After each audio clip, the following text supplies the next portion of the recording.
Hello दोस्तों, JMS paper 2 BR 2026 अप्रैल attempt के लिए यहाँ पर मैं ड्राइंग की पोर्ट्रेट बना के दिखा रहा हूँ। तो दोस्तों ये दिखाने का मकसद मेरा ये था कि हमने एक रैंक बूस्टर बैच ली और उस बैच में मैंने पोर्ट्रेट सिखाया, फुल फिगर सिखाए, मेमोरी ड्राइंग सिखाया, बट बच्चों को अच्छे से प्रपोर्शंस नहीं आते।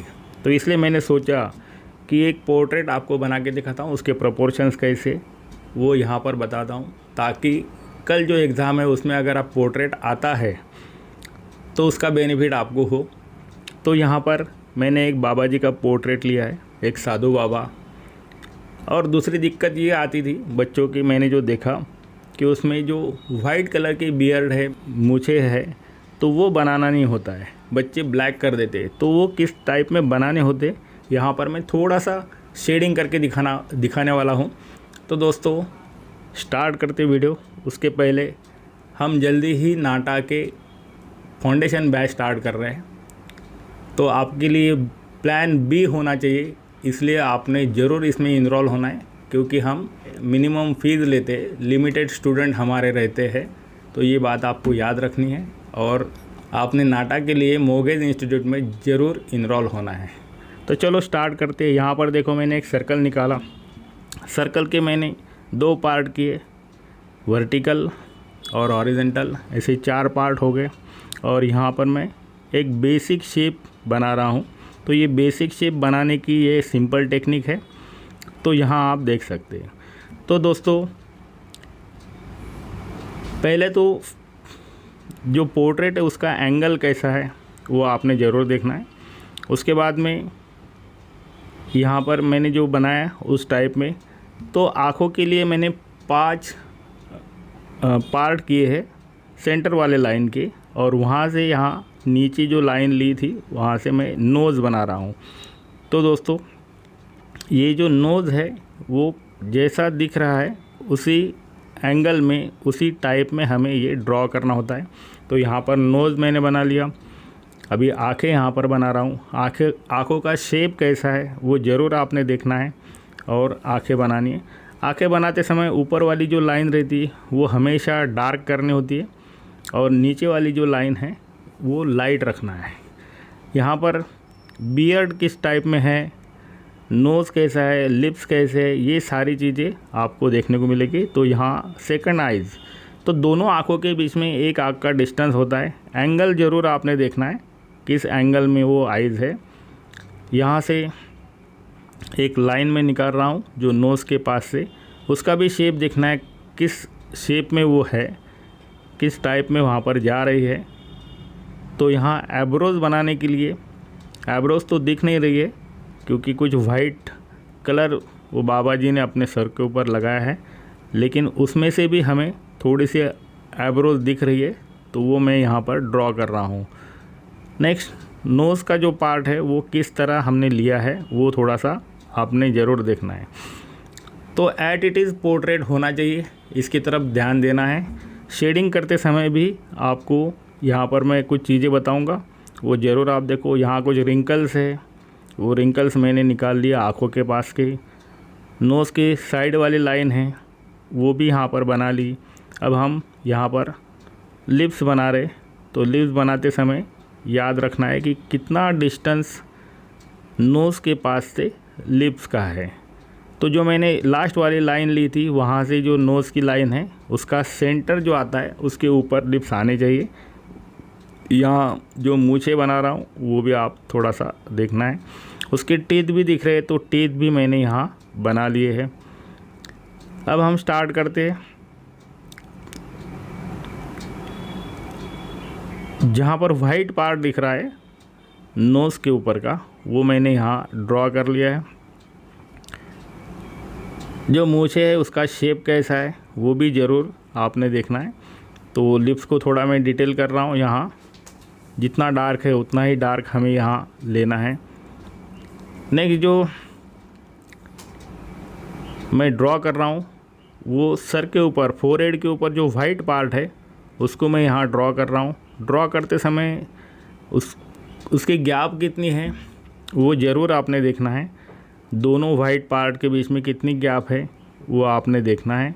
और ये देखते समय ब्लैक पार्ट जो दिख रहा है वो किस टाइप में दिख रहा है वो भी हमें यहाँ पर देखना चाहिए।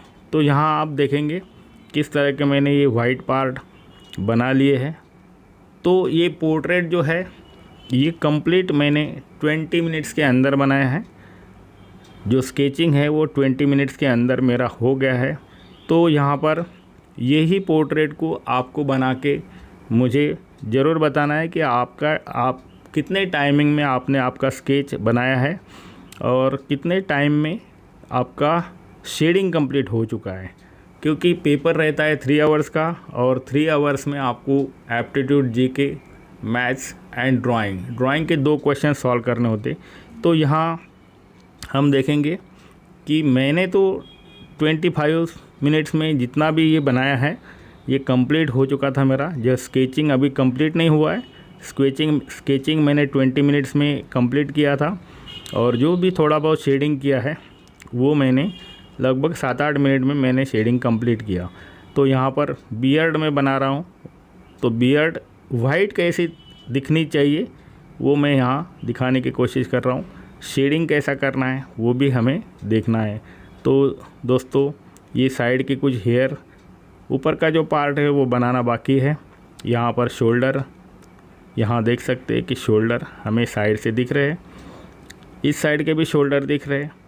तो हेयर की स्टाइल कैसी है वो भी यहाँ पर हम देख सकते हैं। तो पोर्ट्रेट कितना बड़ा होना चाहिए, उसका एंगल कैसा होना चाहिए, पेपर प्लेसिंग कैसा होना चाहिए, ये सारी चीज़ें यहाँ पर आपको दिखानी है। तो यहाँ पर गले में जो मोती की माला है वो मैंने बना ली है।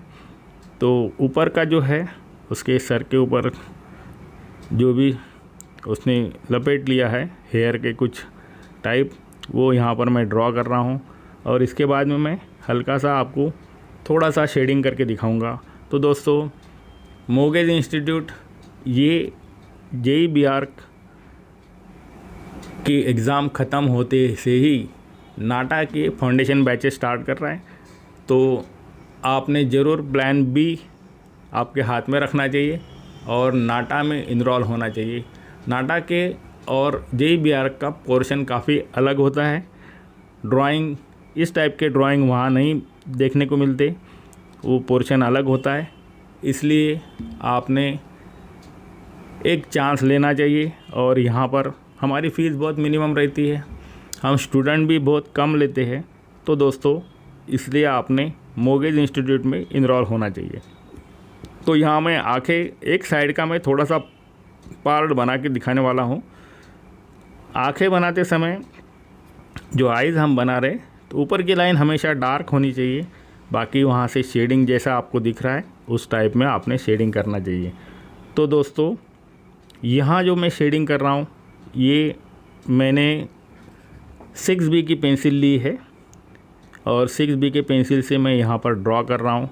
जो स्केचिंग किया है वो HB के पेंसिल से मैंने स्केचिंग किया है, क्योंकि लाइट स्केचिंग ही इम्पॉर्टेंट होता है। क्योंकि यहाँ पर कलर में भी पूछा जा सकता है, जैसे अभी मैं ब्लैक एंड वाइट कर रहा हूँ। तो दोस्तों अभी मैं आईज़ यहाँ पर बनाई, तो बनाते समय बिल्कुल डिटेल वर्क करना है, जितना ज़्यादा हो सके उतना आपने डिटेल वर्क करना चाहिए। लेकिन टाइम याद रखो कि ज़्यादा से ज़्यादा 50 या 60 मिनट के अंदर आपका पोर्ट्रेट कंप्लीट होना चाहिए, ये बात आप याद रखो। पेपर प्लेसिंग देख लो कितना बड़ा पोर्ट्रेट होना चाहिए। छोटे छोटे जो पोर्ट्रेट है, मेमोरी ड्राइंग हो, फुल फिगर हो, छोटा अगर बनाएंगे तो उसको मार्क्स नहीं मिलते, ये भी बात याद रखनी है। तो यहाँ मैंने जो प्रोपोर्शंस दिखाए थे वो प्रोपोर्शन आप भी ने याद कर लेना है और अच्छे से यहाँ पर ड्राइंग करना है, ताकि आपको अच्छे से अच्छे मार्क्स मिले। तो दोस्तों यहाँ अभी मैं शेडिंग जो बना रहा हूँ, कितना पार्ट डार्क है उतना ही पार्ट डार्क वहाँ पर करना है, जितना लाइट है वहाँ पर। मैं एक ही पेंसिल से शेडिंग करता हूँ हमेशा, मैं 1-2 पिन या 2-3 पेंसिल यूज़ नहीं करता हूँ, लेकिन आप कर सकते हो। जैसे कि HB की पेंसिल है, 2B की है, 4B की है, 6B की है, 8B की है। जहाँ डार्क है वहाँ 8B की या 10B की पेंसिल यूज़ कर सकते हो। जहाँ लाइट है वहाँ पर आपने HB या 2B की पेंसिल यूज़ करना चाहिए। तो यहाँ पे हल्का सा एक पार्ट आपको एक साइड का पार्ट में बना के दिखा रहा हूँ कि शेडिंग कैसे होनी चाहिए, कितने उसमें ग्रेडेशंस दिखने चाहिए, ये सारी चीज़ें आपने ज़रूर देखना है। और ये वीडियो अगर लास्ट तक देखेंगे तो आपको समझ में आ जाएगा कि क्या क्वालिटी का वर्क हमें बनाना होता है या क्या क्वालिटी का हमने वर्क करना चाहिए। यहाँ पर मैं एब्रोज और उसके नीचे का जो पार्ट है वहाँ पर मैं शेडिंग किया। अभी साइड का जो है रिंकल्स यहाँ पर जो दिख रहा है वो मैं यहाँ पर रिंकल्स दिखा रहा हूँ। रिंकल दिखाते समय सिर्फ लाइंस मत दो, उसको मर्ज करो, मिक्स करो। यहाँ मिक्स करने के लिए मैं पेंसिल का ही यूज़ कर रहा हूँ। पेंसिल से डार्क टू लाइट ऐसा मैं शेडिंग कर रहा हूँ। और ये शेडिंग करने की जो प्रैक्टिस है ये आपकी रहनी चाहिए। तो हमारे यहाँ पर बेसिक से सारी चीज़ें सिखाई जाती है। मैंने इसके पहले भी आपको कुछ पोर्ट्रेट्स बच्चों के दिखाए थे, फुल फिगर दिखाए थे, तो वो वीडियो जाके देख सकते हो कि यहाँ पर हम बहुत ज़्यादा डिटेल वर्क बच्चों से करवाते हैं, बहुत ज़्यादा मेहनत करवाते हैं, इसलिए हमारा रिज़ल्ट भी काफ़ी अच्छा लगता है। तो दोस्तों, मोगेज इंस्टीट्यूट नाटा के बैचेस स्टार्ट कर रहा है, फाउंडेशन बैचेस, तो आप ज़रूर इसमें इनरोल हो सकते हो और जल्दी से जल्दी आपका नाम रजिस्टर करो ताकि आपको भी इन बैचेस में चांस मिले, क्योंकि हम मिनिमम फ़ीस लेते हैं इसलिए बैचेस जल्दी फुल हो जाती है। तो दोस्तों, यहाँ पर मैं जो शेडिंग कर रहा हूँ वो आपने अच्छे से देखना है। अभी बियर्ड बनाते समय मैं यहाँ पर कोई दूसरा यूज़ नहीं करता हूँ, पेंसिल से ही वो कर रहा हूँ, तो ये बात आपको याद रखनी है। पेंसिल से ही मैं यहाँ मूछे, बियर्ड जो भी है वो मैं यहाँ पर ड्रॉ कर रहा हूँ। तो ड्रॉ करते समय आपको याद रखना है कि जो डार्क पार्ट दिखता है उतना ही ड्रॉ करना है। वाइट दिखाने के लिए हमने पेपर को छोड़ देना है, पेपर को वहाँ पर। तो ये ऑब्ज़र्वेशन अगर आप करते रहेंगे तो आपको भी अच्छे से ड्राइंग आएगा, अच्छे से आप भी जो शेडिंग है वो कर पाएंगे। तो ऑब्ज़र्वेशन बहुत इम्पॉर्टेंट है और ऑब्ज़र्वेशन तभी होता है जब आपके असाइनमेंट्स आप बहुत ज़्यादा करते हो। जैसे हमारे फाउंडेशन बैच जो स्टार्ट की थी हमने, तो उस फाउंडेशन बैचेस में मैंने इतने असाइनमेंट करवा लिए, लगभग 200+ असाइनमेंट्स हमारे हो गए करके। बच्चे वहाँ पर बहुत काफ़ी अच्छे से ड्राइंग करते हैं। तो यहाँ देख सकते हैं कि जो वाइट पार्ट दिख रहा है ऊपर फोरहेड के ऊपर, वो दिखाने के लिए मैंने जो डार्क है उसको मैंने डार्क किया। अभी नोज़ का शेडिंग देख सकते हो किस तरह मैं यहाँ नोज़ का शेडिंग कर रहा हूँ। तो दोस्तों, यहाँ मैंने ये 7-8 मिनट में इतना शेडिंग किया है, जो कंप्लीट होने के बाद आपको दिखेगा। तो सोचो कंप्लीट शेडिंग करने को कितना टाइम लग सकता है। तो यहाँ पर मैंने लगभग 20 मिनट्स में स्केच कंप्लीट कर लिया था। और ये जो शेडिंग है ये 7-8 मिनट का शेडिंग मैं यहाँ पर आपको करके दिखाया। इसलिए करके दिखाया ताकि आप भी अच्छे से कर सको और ये कंप्लीट करके देना है। और कंप्लीट करने के बाद आपने ज़रूर मुझे कमेंट्स करना है कि सर मैंने पोर्ट्रेट स्केचिंग इतने टाइम में हो गया और शेडिंग इतने टाइम में हो गया, ये ज़रूर आपने मुझे बताना है कमेंट्स में। तो यहाँ पर आप देख सकते हो कि किस तरह मैं बियर्ड बना रहा हूँ। और बियर्ड बनाने के लिए मैंने कोई भी वाइट कलर या पेंसिल का कुछ भी यूज़ नहीं किया, मैं ब्लैक पेंसिल से ही ये बना के दिखा रहा हूँ। तो ये बात आपको थोड़ी सी याद रखनी है। और ये आसान है, ज़्यादा हार्ड नहीं है। तो बनाते समय सिर्फ आपका ऑब्ज़र्वेशन होना चाहिए और ऑब्ज़र्वेशन के लिए आपकी प्रैक्टिस होनी चाहिए। तो जितनी आप प्रैक्टिस करोगे उतना ज़्यादा आपका वर्क अच्छा होगा।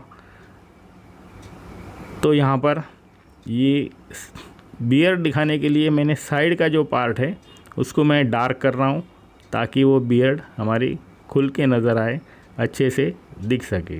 तो यहाँ पर ये जो ब्लैक एंड वाइट का कॉम्बिनेशन मैं जो बना रहा हूँ उसके लिए आपको प्रैक्टिस की ज़रूरत है। और जितनी आप प्रैक्टिस करोगे उतना आपका बेनिफिट होगा। ये एक्सपेक्टेड मैंने जो बताया कि पोर्ट्रेट इस टाइप का आ सकता है, इसलिए मैंने ये क्वेश्चन यहाँ पर दिया है ताकि आप भी इस टाइप के पोर्ट्रेट देख सको और प्रैक्टिस कर सके। इसके पहले मैंने एक वीडियो जो भेजा है वो फुल फिगर का है, वो भी आप जाके देख सकते हो। उसके पहले मैंने एक मेमोरी ड्राइंग का स्केचिंग किया है, वो भी वीडियो आप जाकर देख सकते हो कि मेमोरी ड्राइंग में एक्सपेक्टेड क्या है और किस टाइप में स्केचिंग होना चाहिए, कैसा कंपोज होना चाहिए, किस तरह फिगर्स होने चाहिए, फिगर्स कितने बड़े होने चाहिए, तो ये सारी चीज़ें आप जाकर देखेंगे तो आपका ऑब्जर्वेशन बढ़ेगा और आप अच्छे से ड्राइंग कर पाओगे। तो दोस्तों यहाँ पर मैंने इतना फेस यहाँ कंप्लीट किया है, बाकी जो फेस है वो आपको कंप्लीट करना है। और ये वीडियो कैसा लगा ये आपने ज़रूर कमेंट्स में बताना है। इससे क्या बेनिफिट हुआ वो एग्ज़ाम होने के बाद कमेंट ज़रूर करना है। तो दोस्तों फिर से यहाँ पर बोल रहा हूँ कि मोगेज़ इंस्टीट्यूट जल्दी ही नाटा के फाउंडेशन बैच स्टार्ट कर रहा है, तो आपको ऐसा ना हो कि आप देरी कर दे, इसलिए मैं यहाँ फिर से बता रहा हूँ कि यहाँ दिए गए व्हाट्सअप नंबर पे आपने ज़रूर कॉल करना है या मैसेज करना है, आपकी सीट ज़रूर बुक करना है, क्योंकि हम फ़ीस मिनिमम फ़ीस लेते हैं और लिमिटेड स्टूडेंट हमारे बैचेस में रहते हैं। तो यहाँ देख सकते हो किस तरह मैंने ये